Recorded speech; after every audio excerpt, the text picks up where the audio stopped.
D के amazing knowledge में हम आपका हार्दिक अभिनंदन करते हैं। आज हम आपको अकबर और बीरबल की मजेदार ज्ञानवर्धक कहानी सुनाने जा रहे हैं। अगर यह कहानी आपको पसंद आए तो हमारे चैनल को सब्सक्राइब करें और वीडियो को लाइक करें। तो शुरू करते हैं। शाम ढलने को थी। सभी आगंतुक धीरे धीरे अपने घरों को लौटने लगे थे। तभी बीरबल ने देखा कि एक मोटा सा आदमी शर्माता हुआ चुपचाप एक कोने में खड़ा है। बीरबल उसके निकट आता हुआ बोला, लगता है तुम कुछ कहना चाहते हो। बेहिचक कह डालो जो कहना है। मुझे बताओ तुम्हारी क्या समस्या है। वो मोटा व्यक्ति सकुचाता हुआ बोला, मेरी समस्या यह है कि मैं पढ़ा लिखा नहीं हूँ। मैंने अपनी शिक्षा पर ध्यान नहीं दिया, जिसका मुझे खेद है। मैं भी समाज में सिर उठाकर सम्मान से जीना चाहता हूँ, पर अब नहीं लगता है ऐसा कभी नहीं हो पाएगा। बीरबल ने कहा, नहीं कोई देर नहीं, ऐसा जरूर होगा। यदि तुम हिम्मत न हारो और परिश्रम करो। तुम में भी योग्यता है, लेकिन ज्ञान पाने में तो सालों लग जाएंगे। मोटे आदमी ने कहा, मैं इतना इंतजार नहीं कर सकता। मैं तो यह जानना चाहता हूँ कि क्या कोई ऐसा तरीका है कि चुटकी बजाते ही प्रसिद्धि मिल जाए। प्रसिद्धि पाने का ऐसा आसान रास्ता तो कोई नहीं है। बीरबल बोला, यदि तुम वास्तव में योग्य और प्रसिद्ध कहलवाना चाहते हो तो मेहनत तो करनी ही होगी, वो भी कुछ समय के लिए। यह सुनकर मोटा आदमी सोच में डूब गया। नहीं, मुझ में इतना धैर्य नहीं है। मोटे आदमी ने कहा, मैं तो तुरंत ही प्रसिद्धि पाकर पंडित जी कहलवाना चाहता हूँ। ठीक है, बीरबल बोला, इसके लिए तो एक ही उपाय है। कल तुम बाजार में जाकर खड़े हो जाना। मेरे भेजे आदमी वहाँ होंगे जो तुम्हें पंडित जी कहकर पुकारेंगे। वे बार बार जोर जोर से ऐसा कहेंगे। इससे दूसरे लोगों का ध्यान इस ओर जाएगा। वे भी तुम्हें पंडित जी कहना शुरू कर देंगे।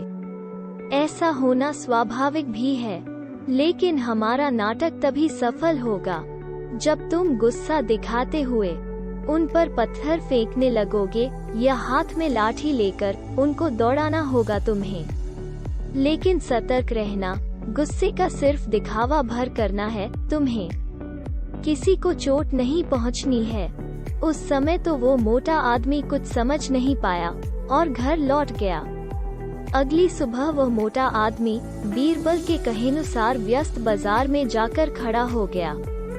तभी बीरबल के भेजे आदमी वहां आ पहुँचे और तेज स्वर में कहने लगे, पंडित जी, पंडित जी, पंडित जी। मोटे आदमी ने यह सुन अपनी लाठी उठाई और भाग पड़ा उन आदमियों के पीछे, जैसे सच ही में पिटाई कर देगा। बीरबल के भेजे आदमी वहां से भाग निकले, लेकिन पंडित जी, पंडित जी, पंडित जी का राग अलापना उन्होंने नहीं छोड़ा। कुछ ही देर बाद आवारा लड़कों का वहां घूमता समूह पंडित जी, पंडित जी, पंडित जी चिल्लाता हुआ उस मोटे आदमी के पास आ धमका। बड़ा मजेदार दृश्य उपस्थित हो गया था।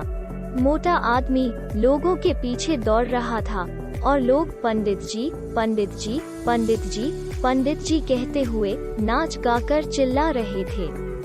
अब मोटा आदमी पंडित जी के नाम से प्रसिद्ध हो गया। जब भी लोग उसे देखते तो पंडित जी कहकर ही संबोधित करते थे। अपनी ओर से तो लोग यह कहकर उसका मजाक उड़ाते थे कि वो उन पर पत्थर फेंकेगा या लाठी लेकर उनके पीछे दौड़ेगा, लेकिन उन्हें क्या पता था कि मोटा तो चाहता ही यही था। वो प्रसिद्ध तो होने ही लगा था। इसी तरह महीनों बीत गए। मोटा आदमी भी थक चुका था। वो यह भी समझ गया था कि लोग उसे सम्मानवश पंडित जी नहीं कहते, बल्कि ऐसा कहकर तो वे उसका उपहास करते हैं। लोग जान गए थे कि पंडित कहने से उसे गुस्सा आ जाता है। वो सोचता था कि शायद लोग मुझे पागल समझते हैं। यह सोचकर वो इतना परेशान हो गया कि फिर से बीरबल के पास जा पहुंचा। वो बोला, मैं मात्र पंडित जी कहलाना नहीं चाहता, वैसे मुझे स्वयं को पंडित कहलवाना पसंद है और कुछ समय तक यह सुनना मुझे अच्छा भी लगा, लेकिन अब मैं थक चुका हूँ। लोग मेरा सम्मान नहीं करते, वो तो मेरा मजाक उड़ाते हैं। मोटे आदमी को वास्तविकता का आभास होने लगा था। मोटे आदमी को यह कहता देख बीरबल हंसता हुआ यह बोला, मैंने तो तुमसे पहले ही कह दिया था कि तुम बहुत समय तक ऐसा नहीं कर पाओगे। लोग तुम्हें वो सब कैसे कह सकते हैं जो तुम हो ही नहीं? क्या तुम उन्हें मूर्ख समझते हो? जाओ, अब कुछ समय किसी दूसरे शहर में जाकर बिताओ। जब लौटो तो उन लोगों को नजरअंदाज कर देना जो तुम्हें पंडित जी कहकर पुकारें। एक अच्छे सभ्य व्यक्ति की तरह आचरण करना। शीघ्र ही लोग समझ जाएंगे कि पंडित जी कहकर तुम्हारा उपहास करने में कुछ नहीं रखा है और वे ऐसा कहना छोड़ देंगे। हम आशा करते हैं कि यह कहानी आपको पसंद आई होगी। ऐसी और कहानियों के लिए हमारे चैनल पर बने रहे और वीडियो को पूरा देखने के लिए धन्यवाद।